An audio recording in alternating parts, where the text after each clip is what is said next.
Hey guys, so today we're doing a book review, and this book review is quite interesting. I think it's interesting. So it is Single but in a Relationship with God. Now, when I was like looking for books on Amazon, I honestly just ran across this book after like searching and just clicking a whole bunch of things. And then I came across this book and I thought it was perfect because I'm currently in a season where I'm single and I'm building my relationship with God. And I thought this was like a good book to read. And I think the book is really important because it doesn't just focus on your singleness and wanting to be married and wanting to be in a relationship and all these things, but it focuses on more so the relationship that we build with God and why that's important. And for where I am in my life, I honestly, I think I needed this. But it was a couple of things that she said that stood out to me in the book, and I just want to get to it because it's like I wrote a whole bunch of stuff, but I think I'm going to just like kind of breeze through it so that it's not super long. But the first thing she talks about in this book is to focus on your lane and stop coveting other people's purposes. So it just reminded me of a time where like I was just so determined or kind of persistent in saying no to God because I felt like when I knew better for myself, and then also I was a little upset with him. And every time that like a thought came in of like me speaking to others, or a vision that he showed me of my purpose in the past or what I'm supposed to be doing, right? I just kept saying, no, I don't want to do that. I don't want to do that. I'm not called to do that because I don't have nothing to say. And I started doing other things. So I tried to do lashing. That didn't work. I had so many other like things that I thought of, and it just never worked out. So that's why you shouldn't cover other people's purposes or gifts, because God didn't call you to it. So yeah. Then the next one was quality time with God. So this was super important, and I thought this part of the book was important because she pointed out that we spend so much time building relationships with other people and like being so invested in other people, but we're not invested into God. We're not invested in building a relationship with God. And another example, I spent so much of my life saying that like I had this disconnection with God all the time. When I say it was like, I just want a closer relationship with God, like I need a connection to him. And although like I had the ability to create this connection, I would still not do it, like, so like we work so hard and we love people down, right? We love people down. We build connection with them. We make it our priority to build connection with other people and our worldly relationships, our human relationships, but we do not build connections with God. We do not build our relationship with God.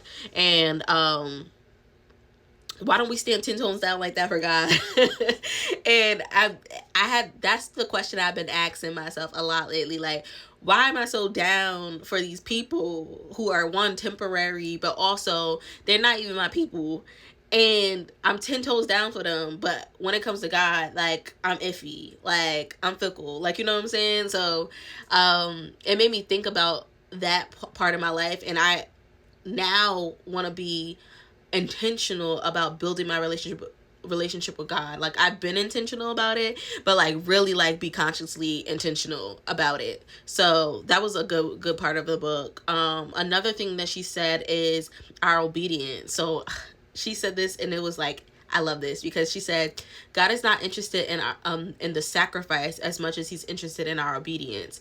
And it reminded me of the story of Abraham, when God told him to sacrifice his son, and Abraham just went for it. Like he started getting his stuff together, getting everything ready, his son ready. He was like, we gotta go. He took people with him, got to the point where he was about to sacrifice his son. The only thing that stopped him was an angel saying, do not kill, you don't got to do that, like you don't got to kill your son, right? And then God rewarded him for his obedience and not the sacrifice. It wasn't the sacrifice God was interested in. It was his obedience. And then when I was really reading the Discerning the Voice of God book, I think I showed you that in one of my other videos, but she spoke about how obedience is key, and then she went into the Abraham story about obedience, right? And I was like, this is so interesting, right? And then I realized there's a lot of times in my life I lacked obedience. I still do, I still do. I'm not perfect. I'm not perfect, but I'm working hard. I'm working hard. But moving on. So the next thing is, she said, Jesus can only satisfy us. So she talked about how we chase after temporary satisfaction that leads nowhere, and it just leads us to feeling emptier. And it reminded me of all the relationships that led nowhere, but also it led to me feeling emptier. There was like one relationship that I was in. I wouldn't even call it a relationship. It was like a situation.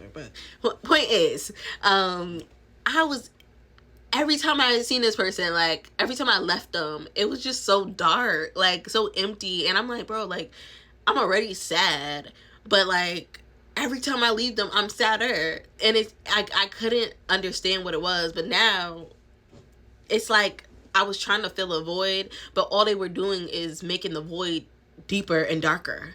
But yeah, I'm so glad I moved on from that. But then she talked about how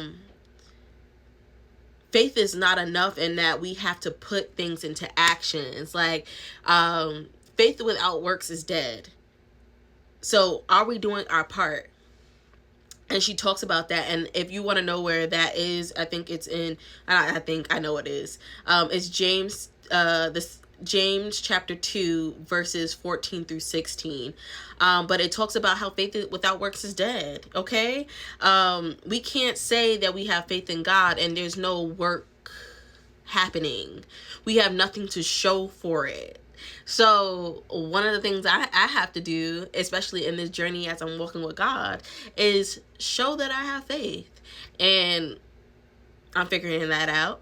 And I'm not saying that I know all the answers, but that was one of the things I learned from this book, is that I can't say I have faith in God and there's no work to prove it. What am I doing?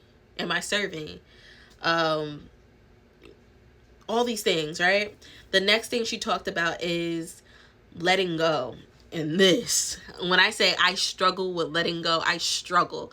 And she said, stop holding on to things. Like, we have to stop holding on to things of the past. And she talked about what is to come is better than what was.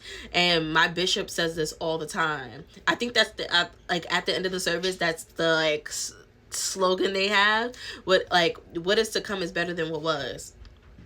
And she asked a question in the book, and she said, will you do what must be done despite what you feel? And that has been the hardest thing for me. Letting go of the past, letting go of my poor choices, because sometimes I beat myself up. I really do. So that is something I'm definitely working on in this season of my life, trying to change. And then the best part of this book, like, not the best part, but it just really, like, this is how I knew I had to read this book, because at the end of her one of the chapters, the chapter was named Wait for the Right One, and she talked about how you need to have things in place to kind of like keep you things to keep you focused, right? And one of the things she said is to have a scripture in this season, or in your seasons of life, have a scripture that keeps you. So when I turn the next page, why is the scripture that she put the scripture that I said that is going to keep me in this season for myself? And I'm going to show you all the examples of, like, I've been writing it everywhere, but it's Hebrews 10:35 through 36.